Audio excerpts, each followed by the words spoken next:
Hello and welcome back. तो आज के वीडियो में हम आपको एक अलग ही जानकारी देंगे कि ज्यादा पूजा पाठ करने वालों के जीवन में दुख क्यों होता है, क्यों इन लोगों के जीवन में हमेशा दुख ही दुख रहता है। जानने के लिए चैनल को सब्सक्राइब और वीडियो को लाइक जरूर करें। आज का ये विशेषांक हमारे सभी दर्शकों के लिए बहुत ही अद्भुत जानकारी है और अधिकतम हमारे पास आने वाला सबसे ज्यादा जो प्रश्न पूछा जाता है वो यही है कि हम ईश्वर के प्रति बहुत आस्थावान हैं, ईश्वर के बताए गए मार्ग पर चल रहे हैं, महाराज जी से अद्भुत तौर पर जुड़े हुए हैं, महाराज जी की सारी शिक्षाओं को हम अपने जीवन में उतारने का प्रयास निरंतर करते रहते हैं। लेकिन उसके पश्चात भी हमारे जीवन में जो दुख है निरंतर आते जाते हैं, समाप्त नहीं हो रहे हैं। हमारे कर्मों पर भी हम बहुत ध्यान देते हैं, हमारे कर्म भी बहुत अच्छे हैं, लेकिन हमारे जीवन में कष्ट जो निरंतर चलती जा रही है, इन कष्ट का अंत नहीं हो रहा है, जिसमें हर दर्शक यही जानना चाहते हैं कि ऐसा क्यों हो रहा है। और आप में से भी काफी जनों के मन में यही प्रश्न होगा कि ऐसा क्यों होता है।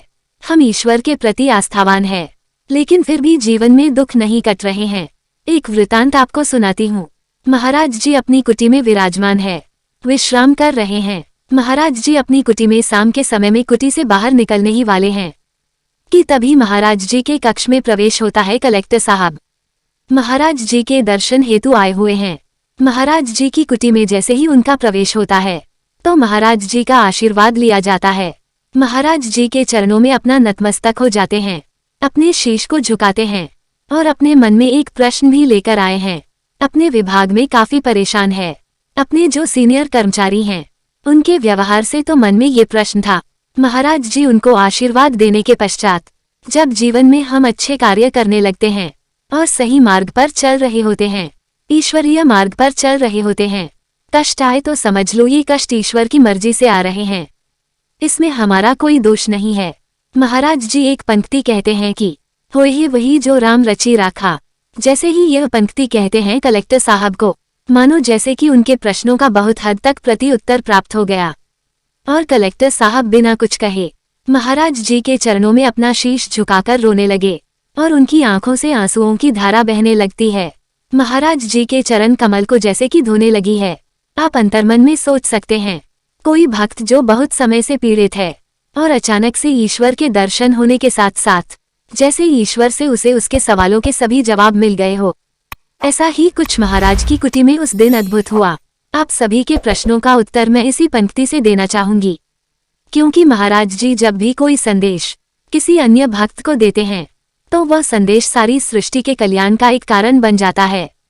अब आपके प्रश्नों का उत्तर इसी क्रमांक से आपको मिलेगा, इसी घटना से, इसी संदर्भ से मिलेगा।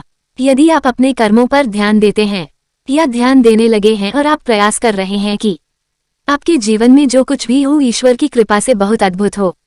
हर कोई ऐसी चाह रखता है और मेरा पूरा विश्वास है जितने भी हमारे अन्य दर्शक हैं हृदय से बड़े ही कोमल है, महाराज जी की शिक्षाओं को अनुसरण करना चाह रहे हैं या महाराज से जुड़ना चाह रहे हैं। वो अपने आप में एक दिव्य आत्माएं हैं।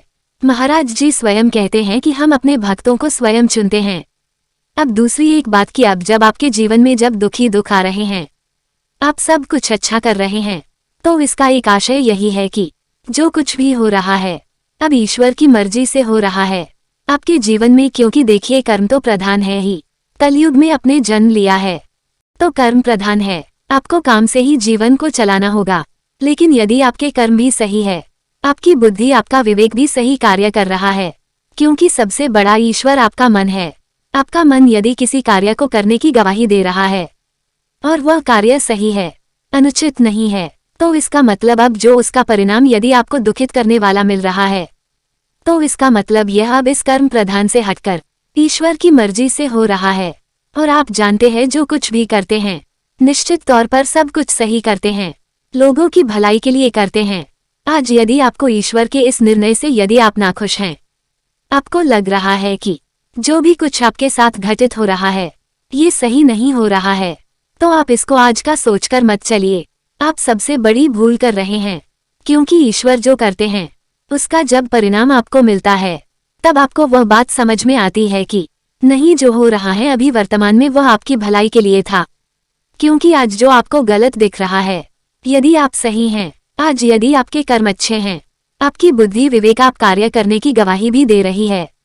आपका मन भी कहता है कि आप गलत नहीं कर रहे कुछ भी। फिर भी जीवन में यदि कष्ट आ रहे हैं तो आप याद रखिएगा कि आज वर्तमान में जो आपको स्थिति दिख रही है, आपको लग रहा है कि अन्यायपूर्ण स्थिति आज आपके साथ हो रही है, तो आप इसको केवल आज का परिणाम मत समझिएगा। आप इसको आज का परिणाम समझने की गलती मत करिएगा, क्योंकि जैसे जैसे समय बढ़ता जाएगा ईश्वर के परिणाम को देखकर यदि आप दुख का अनुभव कर रहे हैं तो ये केवल आज के लिए स्थिति नहीं है, यह आने वाले समय में स्थिति आप ही के पक्ष में होने वाली है, क्योंकि ईश्वर उनका पूरा साथ देते हैं जो सही काम कर रहे हैं, सही सन्मार्ग पर चल रहे हैं, दूसरों को दुखी नहीं कर रहे हैं अपने कार्यों से, और ईश्वर के प्रति आस्था भी है।